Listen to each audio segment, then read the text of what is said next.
Good morning. My name is Scott Litke. I'm the Executive Director of the Institute for Holocaust Education.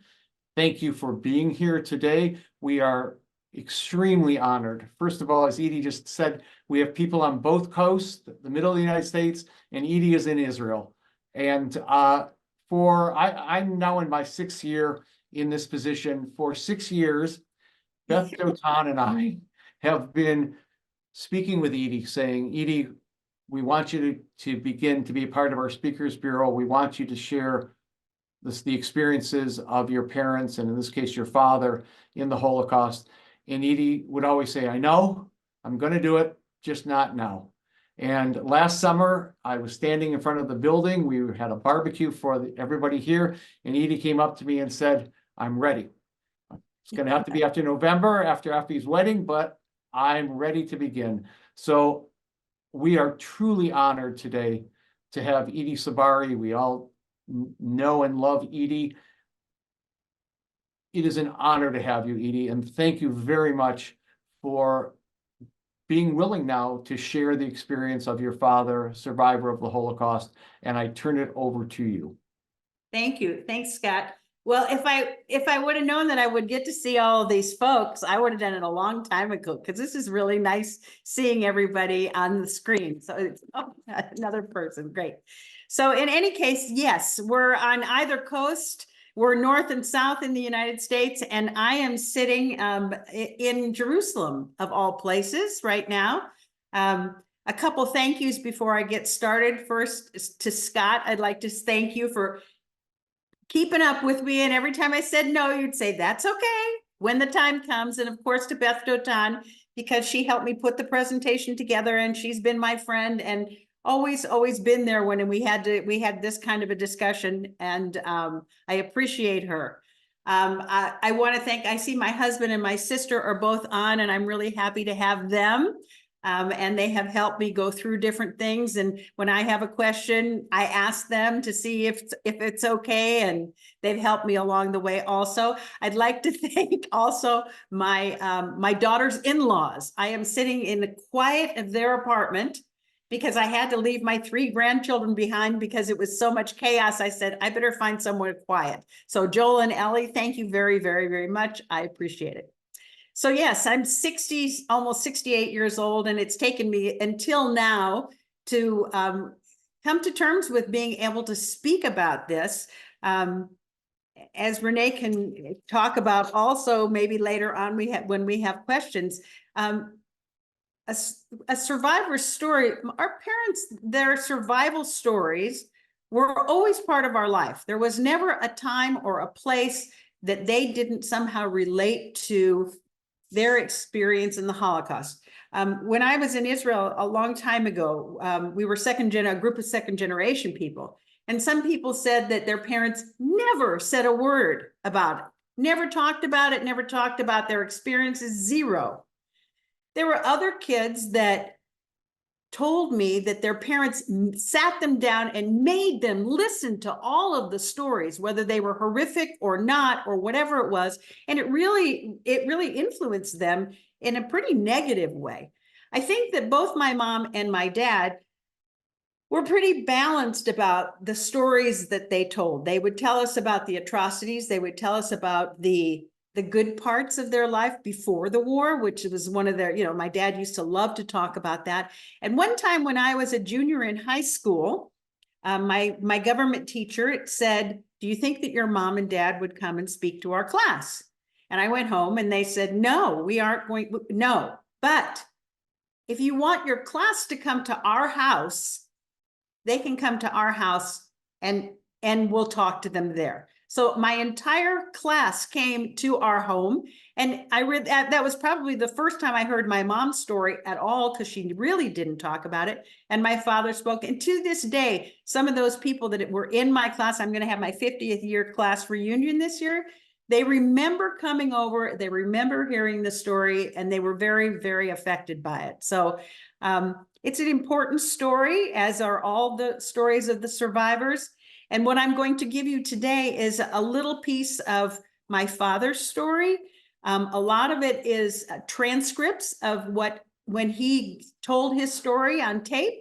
Unfortunately, both my parents passed away before there were the recordings of the Spielberg project or any of those things. So I don't have any video of them, which is unfortunate. But my dad did go speak in the schools eventually towards the end of his life. And he kind of got into it. And unfortunately, he passed away when he was only 72 and didn't get a chance to continue on with that. So that being said, I'm going to begin a presentation. I'm going to say goodbye to all of you because I won't be able to see any of you, but in the end, any kind of questions, please just write them down and I will be willing to answer any questions that you have. Okay, so let's see if I can figure out how to do this. One. And remember to check the box about the sound. I'll check. Check, check, and check. This. Oh, here we go. And I never got around to it. Let's go to the beginning. And okay, are we there?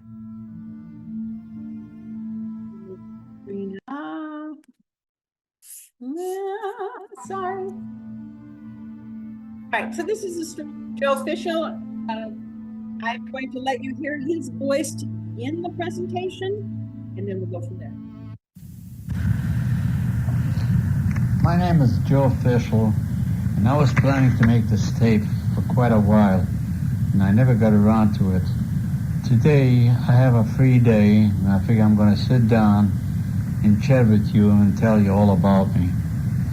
I was born in Poland, in Belgium, in 1921, and I had 2 brothers and 2 sisters. And my father's name was Bendit, my mother's name was Rivka. And they were born in Belgium, Poland, and they were related to each other. They were first cousins. And they were married in 1913. We had a grandmother by the name of Pearl living with us before the war. So as Joe said, he was born in 1921. So in 1939, when the war began, he was 18 years old. He was the perfect age. He wasn't married, and he was strong and could work. And that was his advantage more than anything else. From 1939 to 1945, he was in several concentration camps and labor camps, and what ultimately became the death march that we'll talk about in a little bit. So this is his survival story. But we're going to start back a ways. We're going to start back at the Fishel family circa 1927. And these are Joe and his 2 brothers and his 2 sisters. His little brother David on the left-hand side, his older brother Elimelech, Fela and Lola. Fela and Lola were married when the war broke out and had... Excuse me for interrupting, Edie. Your screen, we can only see part of your screen. I don't know why. Maybe if you unshared and then brought it back up, but there's a blank line through the whole thing. Well, I kind of think I know what that could be. Just a second. Thank you. If I could get rid of this thing, maybe that would help. Does that help? No, I made it. Now I think you're fine. Now it's there's still a big blank part of it on the screen. I don't know why. It's now just at the bottom. Okay, we'll just move it to the bottom. It's the Zoom. Okay. Okay. As it were. In any case, so the older sisters did have children, and they were 5 kids in the family. Oh, interesting. All right. This is a picture of my grandmother and my grandfather. His parents were married in 1913. They had lots and lots of cousins, uncles, aunts living in Będzin in Poland. Joe's father was a shirt maker. He had a factory for shirt making. One of his biggest clients was a little company called Woolworths. So they were just beginning the ready to wear. And Joe always tells a story that his father was so good at as a tailor that if he had a meter of fabric, everybody else would cut 3 shirts out of it, but his father could cut 4 shirts out of it. So he was very, very skilled, and they were very successful. Now, when you look at this picture, I don't want you to think that that's really that they were fancy schmancy people, because they really weren't. In the day when you went to get your photograph taken, you would go into the place and they would have the fancy clothes and hats and this and that. So I really don't think my grandmother had fancy clothes like that. I think that the photographer just kind of helped her out so that she could have this beautiful, marvelous portrait. So here they are. We were so fortunate that they sent pictures. They had relatives that had already moved to the United States, and that's the only reason why we have any photographs at all of my father's family. My mother's family, we don't have a one. We have nothing. I have no idea what any of her relatives look like. They had a very, very happy life. One of the things that Joe especially liked to talk about was before the war. He would talk about the neighborhood, and he would talk about the cousins and the aunts and the uncles. He really, really enjoyed talking about that. And when I moved to Israel, he and I kind of started to understand. I understood that part of his life a little bit more, because I would tell him what Shabbat was like coming here in Israel, and he would say it was just like it was in the old country in Poland. And so that was something that we kind of understood each other about. I'm going to tell you a little bit about where he was from. Benjin, you can see it's in the yellow. It's above Sosnowiec and just a little north of Krakow. It was a Jewish settlement. It's been in Benjin since the 13th century.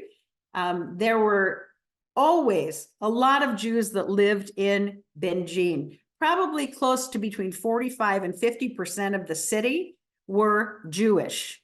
In 1931, they had 21,000 plus people who were Jewish.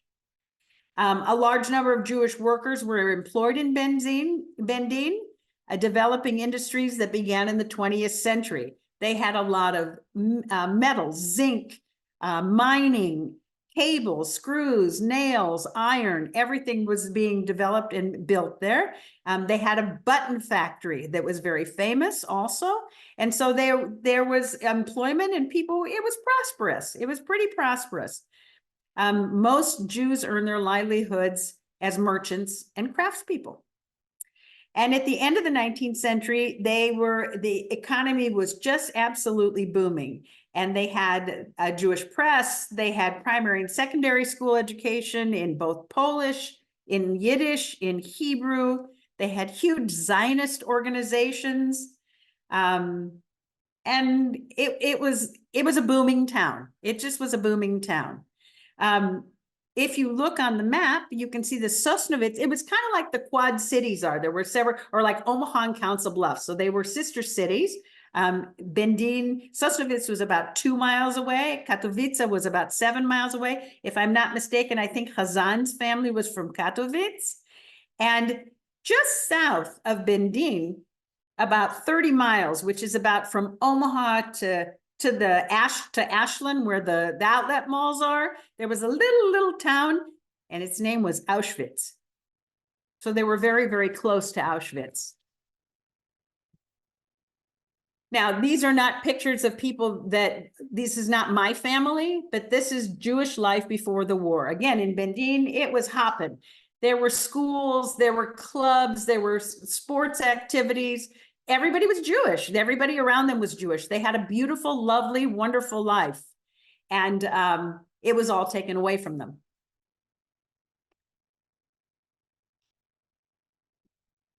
Beginning in the 1920s, the Polish government excluded Jews from receiving any kind of government bank credits, public sector employment, and obtaining any kind of business licenses. They were just completely and totally excluded. And from the 1930s, there were limits placed on Jewish enrollment in universities, any kind of education, Jewish shops, Jewish export firms, Jewish admission to medical and legal professions, Jews in business associations, etc. While in 1921, 25% of the students were Jewish. By 1938 or 39, the percentage went down to 8%. So it was getting harder and harder and harder for them. So here's my dad on the right, the middle son. His life started to change in 1931 when he was a 10-year-old boy. His father, Bendit, died. His father, Bendit, died all of a sudden from an abrupt illness, and the shirt factory had to close, and the income that they had lived on up until then was gone. And he and his brothers and his sisters had to go out and get jobs so that they wouldn't go hungry. However, that being said, the community around them really, really did help them a lot. Here was a woman, a widow with 5 children. The landlord, for example, never collected rent from my grandmother, and he just let her stay there and just, help to take care of the kids for as long as he could. That's my grandma with my Uncle Dave, her youngest son. She opened up a restaurant in her home that she cooked especially for Jewish soldiers, and they would come in the morning, they would come at noon, and she would supply food for all of them. And that's how she got by. And of course, with the help of her other children. I believe, if I'm not mistaken, my father was an apprentice. He was a bookkeeper, an apprentice bookkeeper. And that's one of the things that he did. He talks about as a little kid, going over to the police station that it was across the street from his house, and he would shine their boots. That's how he made money. So Bendin. During the German invasion of Poland, which started World War II, the Weimar entered Bendin on September the 4th, 1934. And in the following days, the Germans committed the first atrocities in the cities. On September the 6th, the Germans murdered 20 Poles, and on September the 9th, they murdered 100 Jews. They set fire to the synagogue, which is in this picture right here, the before and after. And let's see if we can... We lost our jobs right away in 39. And that's how the war started. The war started in 1939 on a Friday, I'll never forget. The German bombarded Poland, and the war started at 7 o'clock. By 9 o'clock we knew there was a war. We didn't even know there was a war. We saw planes flying. We didn't know where they're going. And it didn't take him long to take over the country. And they took over the country in no time. They were Friday afternoon, Saturday morning, they were already in Bendin, the Germans. So the first what they did, they closed up, there was a synagogue and a church in our town. They closed up the whole neighborhood and burned the whole synagogue out with the people in them. They didn't let them out. That was the first how do you do. They showed us how to behave. And believe you me, it was very rough. Well, like he said, they came in and it didn't take long, and they took over the city and they took over the rest of the country. And in 1939, the Nazis occupied Poland and Bendin. And this is the first two months of the war. It's 1939. Joe is all of 18 years old, and he's trying to figure out what he's going to do. He knows they're coming for him. So he says, I'm going to go to Russia and see if I can avoid being taken to these labor camps. Because, they hear people are going and going and going. And so he got on a train and he took himself to Russia. And in Russia, he thought it would be safe, and he couldn't get a job and he had nowhere to sleep. And they had, just like today, when people try to cross the border, they have mules where you have to pay people special amounts of money and they'll help you get across the border to Russia. And the only kind of work when he did get there was working in a mine.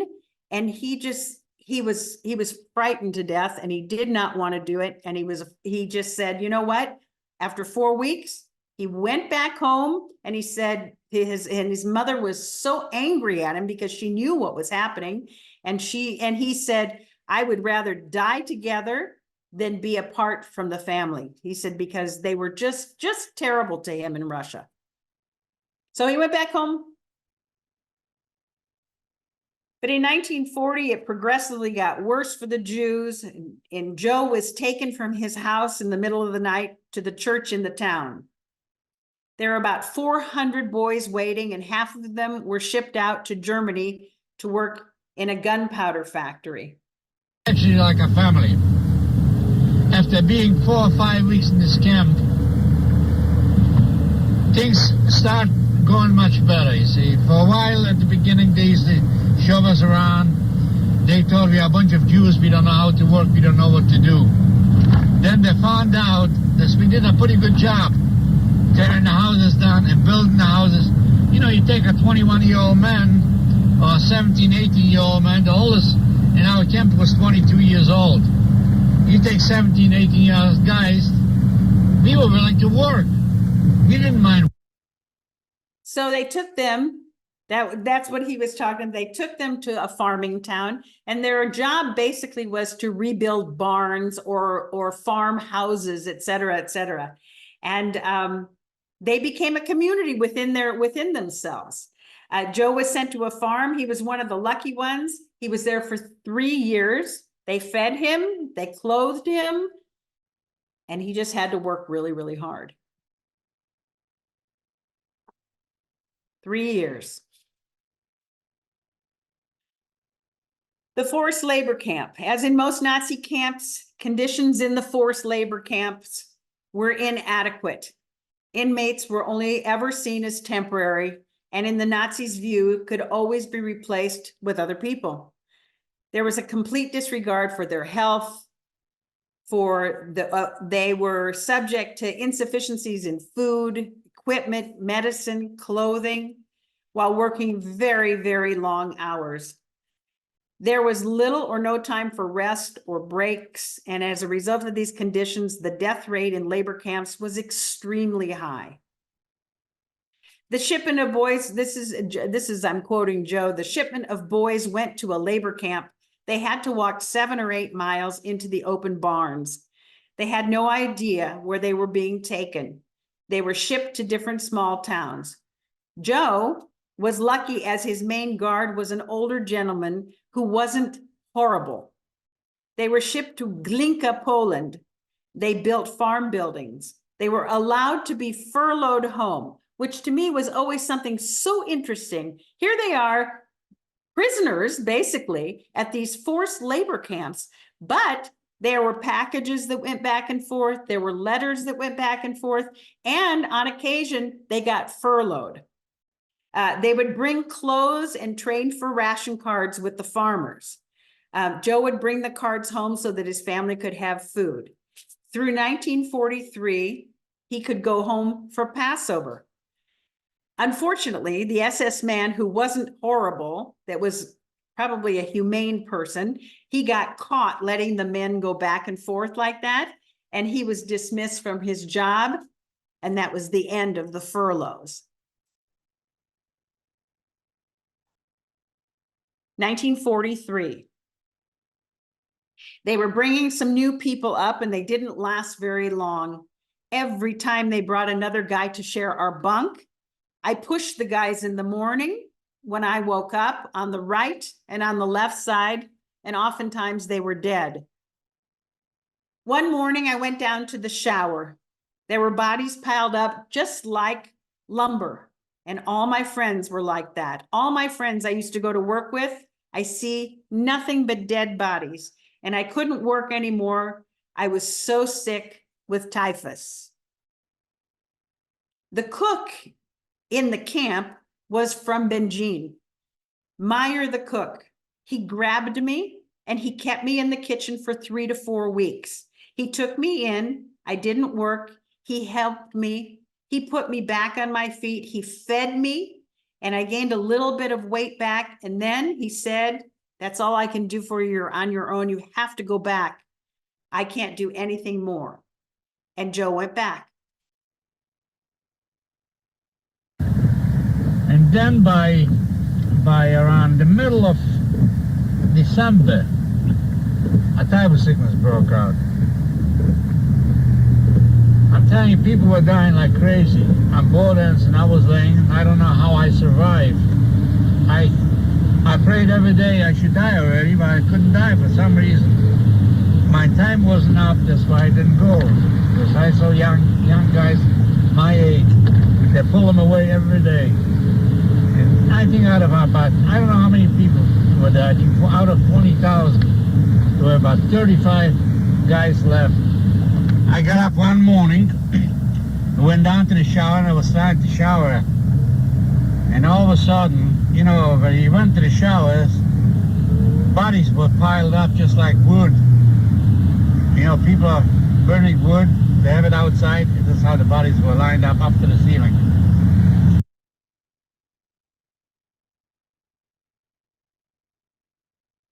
He always sounds interesting to me that he always says, you know, I just was lucky. I was just lucky. It's not anything I did, not anything about me. I was just lucky to get through another day. We were lucky he got through that day too. We used to go to work 40 miles in the morning. One Wednesday morning, all of a sudden, 2 of the guys were missing from the morning count. Every morning they would get up and every morning they would be counted. They would have their names, they would be counted before they went. When they came back, they were stood in the yard, they were counted again, and then they went to sleep. One day, 2 people were missing, 2 guys from Holland. These guys were supposed to have some kind of outside help to escape that they had set up. They thought for sure they were going to make it, and they did.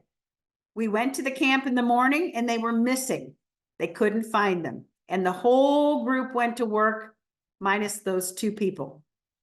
However, when we came back, we found those 2 guys hanging on a tree. They found them about 12 miles away. The guys who were supposed to pick them up didn't show up, and they dragged the bodies in behind a car for 12 miles. And then they hung them up for 3 nights and 3 days. In the morning, we had to get up and go out at 5 a.m. and see the bodies hanging. We were barely alive ourselves. We just existed. After the typhoid sickness, there were only about 25 to 30 guys left. We walked over 3 miles to a different camp, and they dumped us because they were afraid, the typhoid survivors, they were afraid, and they wanted to quarantine us away from everybody. But once you didn't work, you didn't have anything to trade, so it was really, really hard for them. When we were outside with all of the foreign people, the English prisoners and the Dutch and the Russians, we would trade with them and we would get something. But we were hungry and we didn't have anything. They sent us back to Annenberg, the transit camp. It was good. They had a good bed and you could sleep there with it was nice and it was clean, and they gave you some good new clothes and it was clean. They shaved you, they bathed you. And at Annenberg, they kept it nice and clean because the Red Cross would come in and they saw the camp. It always looked good. It had to be clean, and that's why they kept it this way. I was lucky, and I was there for 3 months. Every day to be able to eat a piece of bread was just like finding millions of dollars. If you've ever heard a survivor talk, they talk about bread like it's diamonds. They talk about bread like it was the most amazing thing in the whole wide world, because just to have a crust of bread means you could have gotten through yet another day. Oh, Joe ran into a few things. He was trying to black market He was trying to black market some clothing. And one time he was kind of in the wrong place. He was trying to make a trade. He was in the wrong place at the wrong time. And the SS men saw him and found him. And they saw the fact that he had a suit on underneath his suit. And they took him in, and Joe tells the story that he says 100 lashes he got that day, and he was sick for about 6 days afterwards because he couldn't walk. And so they were just so cruel, and they were so horrible to everyone, and they didn't care because there wasn't really, the lives were insignificant to them. Well, that went on until about September 1944. Camp was miserable, and in September, all of a sudden, the whole camp where we were working was encircled by the Nazis. They took us down to the train depot, and we didn't know where we were going, and we ended up going to Auschwitz. So this is already 5 years, 1939 to 1944. We come into Auschwitz, and there's a cattle car, and we see people unloading bodies, and right away with German Shepherd dogs barking at us. They screamed at us, "Come on, come on, come on, let's go, let's go." And they divided the group in two, and I walked right out into the front. The second group went to the gas chamber. All of a sudden, I'm standing there in line, and they grab us and they tattoo our arms. My hand got so swollen, and a guy stands there and he puts a needle in your arm, and you scream, and there's nothing you can do about it. We stayed there for about 3 hours. We didn't know what was going on, and we didn't know where we were. We didn't know it was Auschwitz. In the afternoon, about 4 or 5, it got a little dark, and they took us to the showers. Now, I know they took the other guys to the shower and they killed them. We went to the showers, we came out, which means we made it for one more day. They needed us. They needed us to work in the different camps. There was one Nazi, whoever he didn't like, he sent you to the gas chambers. He told you to go to the right, you went to the right, and you were done.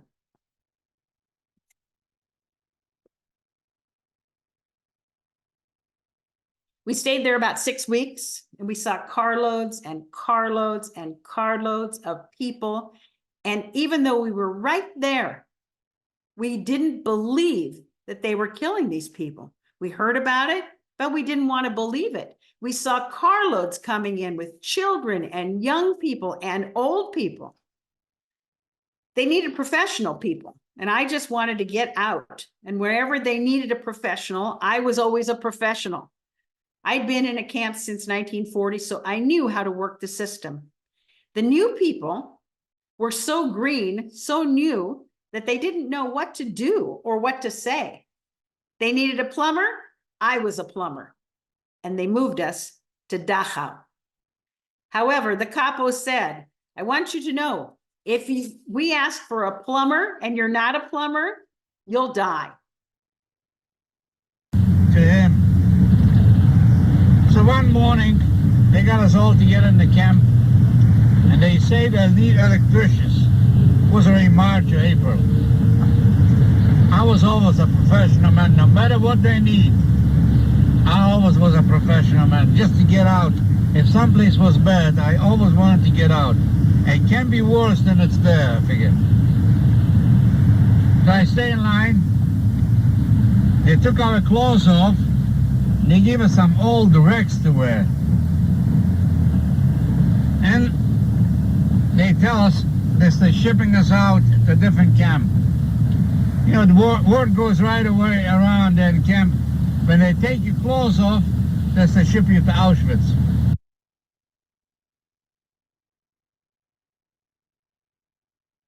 The death marches began on April 27th. They marched all day until they came to the forest to rest.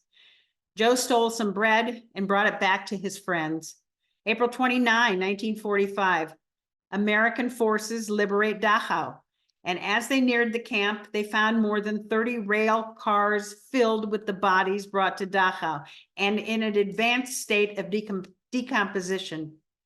In early May 1945, American forces liberated the prisoners who had been sent on the death march. May 1st, German soldiers announced that the war was over. Joe avoided the Russian prisoners because they were brutal. May 2nd, the snow was falling, and the Americans found him laying on the ground. He couldn't walk anymore. He couldn't move. His body was picked up at Bad Tolz, which was near Munich. Dachau to Baltotz was 53 miles. He had to march.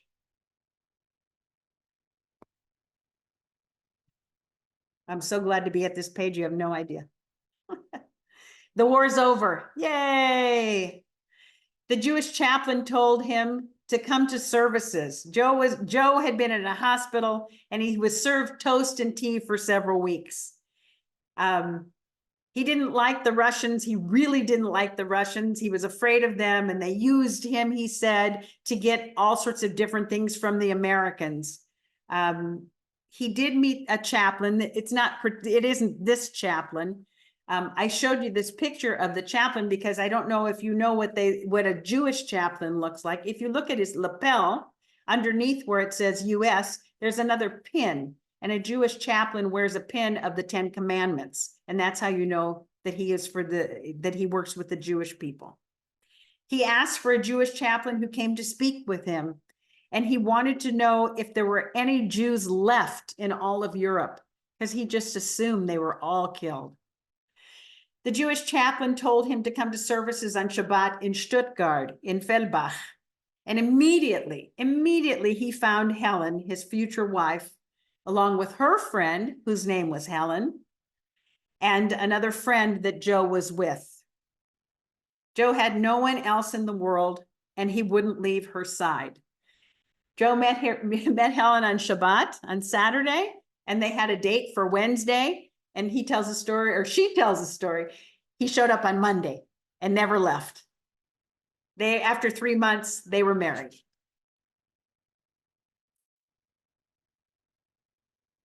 The young couple lived together with other boys and girls, men and women, in a house that was provided to them by the Americans in Germany. They received food, clothing, and just about anything else that they wanted. Helen and her friend Helen would cook for the American soldiers who would come to the house to visit. Joe ran into a friend on the street who told him that he had seen his brother David. Joe didn't believe it and immediately hitchhiked. And halfway there, he met up with somebody else that told him that you just missed David. He's on his way to you. So Joe turned around, came back to Fellbach, and when he came home, he saw his brother sitting at the kitchen table with his bride, Helen. The wedding lasted for a week.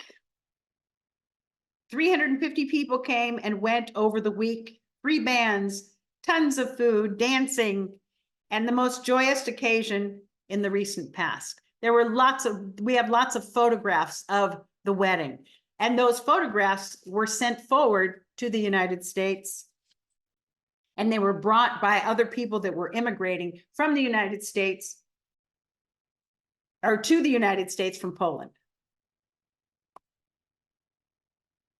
Joe and Helen discovered they had an aunt in Omaha, Nebraska. They arranged their papers and immigration to the United States in the spring of 1947. How did they determine this?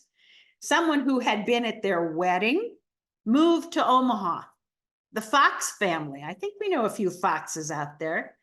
And when the newcomers came, all the old people came over to greet them and to see and to ask them questions if they knew any of their relatives, this or that. And so they said, well, we just were at this huge wedding. Maybe, here are the pictures from the wedding. And my Aunt Eudis was sitting at the table, and she said, oh my God, the groom is my nephew. And that's how they figured out that they were going to bring them here to Omaha. They didn't have a penny to their name, and they built a life and a home for themselves and their 3 children. And between the 2 of them, they lost all of their parents, 9 brothers and sisters, all of their aunts, uncles, and most of their cousins.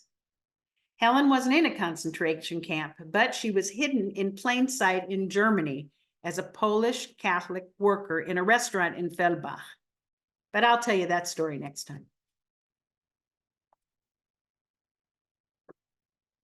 Edie, thank you. If you would go, well, we got some more pictures. I got a few more pictures. Great. So this is my dad and myself in Vegas, because we like to go to Vegas together. And this picture is in 1956, Joe and Helen and the 3 children. The baby's me.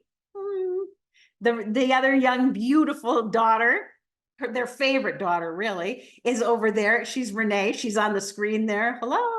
And the boy is my brother Norman, who has since passed away. And because we really didn't have any family, that was it. That was us. And I just wanted to show you that you wait long enough, you wait another generation. This was taken at my daughter's wedding in November. So we have gone from very, very few to a few more and a few more and a few more. You know, this is a slide that I showed to the school that I went to. What do you say when someone says that the Holocaust never happened? You know, I don't even know how relevant this is for me anymore. I think that with things that have gone on since October the 7th, I think that the stories become very, very important, and they're just so relevant because there's no difference between what happened October 7th. I mean, obviously it wasn't a systematic annihilation and expulsion of all of the Jewish people. But it's probably the first time I've ever said to myself and out loud that I'm really glad my parents aren't here anymore. I really wouldn't want them to have to see that again or feel that again, because I don't think they would even believe it, that it could happen again. So it's really important to talk about what happened in the Holocaust. It's really important to remember October the 7th again and again and again, because guess what? It happened and it can happen again. So this is again mainly for the kids.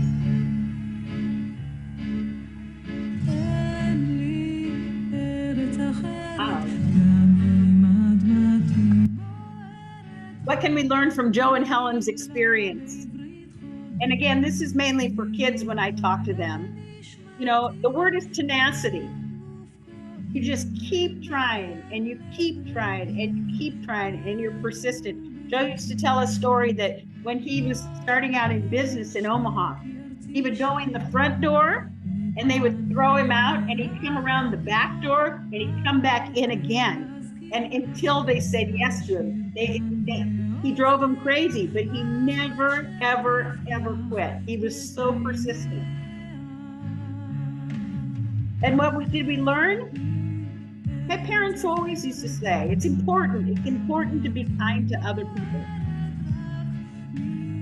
To be generous with your time, if you have the money, if you have the capabilities, be as generous as possible. They were very generous. And not to dwell, but to move forward, constantly moving forward. And of course, more than anything else, never ever forget.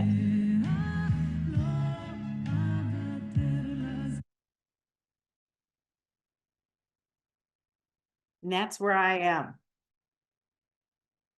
Scott. Edie, thank you. Thank you for having the courage. Told you I would start crying too. Yeah, it's incredible. We have one question before we open up. Steve, we just want to know, who sponsored your parents to come to the United States? Was it Great question, Steve. You know, my mom and dad, like I said, because of their wedding pictures, the photographs from their wedding, were sent to the United States via the Foxes. Rudy and B. Fox, B was from Benjin.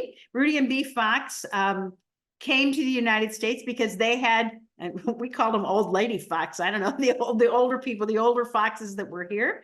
And that's who sponsored us to come. By the way, just in case you don't know this, Aunt Eudice, my great aunt, her husband's name was Herman. IE Herman Nut Company. That's the connection. So yeah, so we were sponsored by Herman and Eudis Mirowitz, who were members of Bethel Synagogue long time ago. Are there other questions? Please take yourself off mute, or you can write it in the chat. Eadie, this is Tova. Oh my God, this is the first time I've known you most of my life. This is the first time I've ever been able to hear your story, and it is unbelievable. And the fact that you have his voice is a treasure. How did they end up getting here? Did they go through Canada or No, the they United came States? through New York. They came through New New York on a train, came through New York. Yeah, they had the friends that the other Helen and her husband stayed in New York for a while, and they ended up in Dallas. But mom and dad came straight here, and my mom could have been the mayor of Omaha. She loved everything that had to do with Omaha. Anything that had to do with Omaha, she was really, really happy about. We never bought a nut from anyone else other than Herman. Yeah. And we had a great childhood. I mean, the food was a little different in our house every once in a while, but we were all American kids, and we grew up, and we were real rah-rahs in high school and had a great time. And, it was just a different story. We couldn't go to the grandparents or to the aunts and uncles or to this or that, but You once mentioned to me something about what it was like with your parents when they would get together with their friends. Oh my God, every Saturday night there was the poker game. And for any of you guys go to Bethel in the day and had Mr. Feidman, he was part of the poker game. So, and they would all be in the basement. They'd be eating this great food, whatever it was. It was always delicious. They would play poker for pennies, and they would just scream at each other the whole night in Yiddish. So we would hear the screaming and the yelling and the poker playing and the drinking, and a lot of smoking. They had a great time. And none of them had relatives. It was just, that was it. It was that group of people. Other questions, please come off mute if you'd like.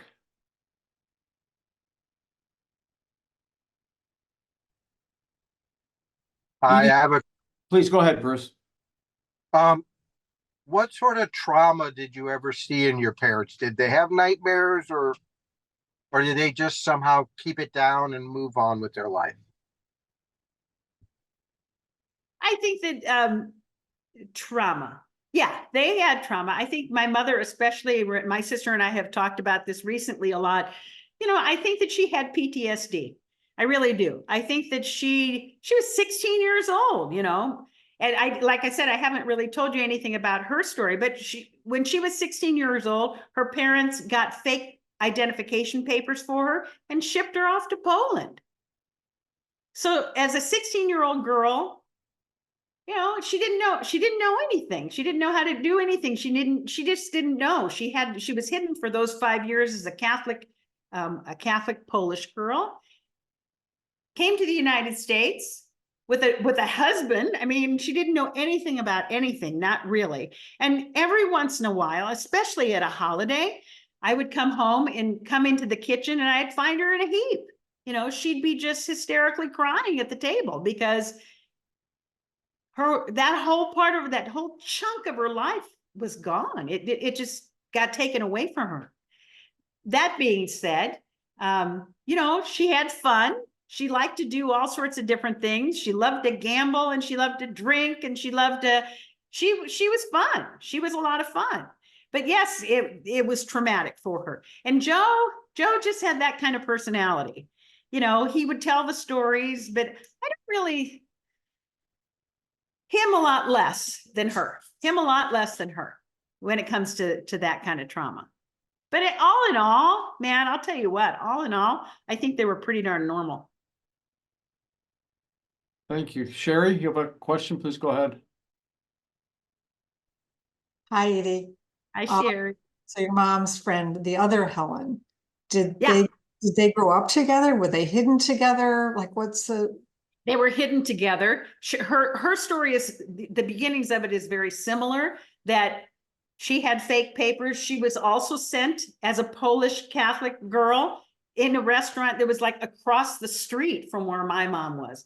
And they kind of became friends, but she had to be really cautious, because if you said, you know, she was supposed to be a Polish Catholic girl, well, if she said something in Polish that was a little off or had a little bit of a Yiddish tone to it, it'd get picked up right away. So she was pretty standoffish a little bit. And but they became friends, and eventually they figured out each one was Jewish, and they got through the war together. Did they keep in touch with each other with letter writing? Got to the United yeah. States? Oh yeah. Yeah. Thank you. You're welcome. Other questions? Could you guys understand the tape? Could you understand Joe's voice? Most of it? Yeah. How did you, who made those recordings? I mean, because He you said did. you weren't a part of the Spielberg. Who did you just No, ask? Him?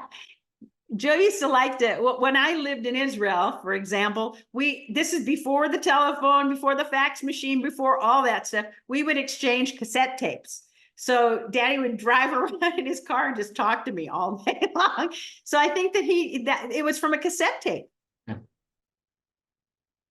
Wonderful. And let's see, help me out, Renee. Stoney. I can't remember his first name. Can you help me? Dan Stoney? Dan Stoney. He interviewed Joe. And there's a transcript, and it was in the Historical Society. So Dan Stoney. Yeah. Other questions? Eadie, I just wanted to add about the person that asked about how they came over. They did go through Ellis Island. I mean, the ship came and my mother was pregnant again. She had lost a child already after the first year of marriage, and that child is buried in the area that they lived in near Stuttgart, Germany, where the big army base was. I have visited that grave, in fact, and now she's pregnant again with my brother who's born. And they do go to through Ellis Island. I've taken my grandchildren to Ellis Island, and we've looked it up, and we have the paperwork on that of them arriving in Ellis Island. And then they got on the train from New York. Now in Europe, you get on a train and in 1 hour or 2 hours, you're in another country. She says she thought she was on a train for 4 or 5 days by the time they finally got to Chicago. And in Chicago, they were wandering around, and she saw for the first time something called popcorn, and didn't understand, because where she came from, corn was only fed to animals. Corn was not eaten. And now she's coming to what we know will be the middle of all of the cornfields. So it was about a 4 to 5 day trip on a train to get from New York all the way to Omaha, though. But that's how they got there. Thank you for sharing that. Eadie, Renee, thank you for sharing your parents' story with us. This is absolutely amazing. Eadie, welcome to the Second Generation Speakers Bureau. And I'm glad that we can keep the memory of your parents alive. And we move forward. Yeah. Next month, we will have 2 law students from Creighton University who, during our Week of Understanding, as it also turns out, will be speaking about their experiences at international justice, studying international justice in Nuremberg, and their experiences of going to Krakow and to Auschwitz. And so I hope you'll join us. And again, Eadie, thank you, and enjoy your time in Israel. And I look forward to working with you again. And thank you all for being here. Bye, everybody. Nice to see your faces.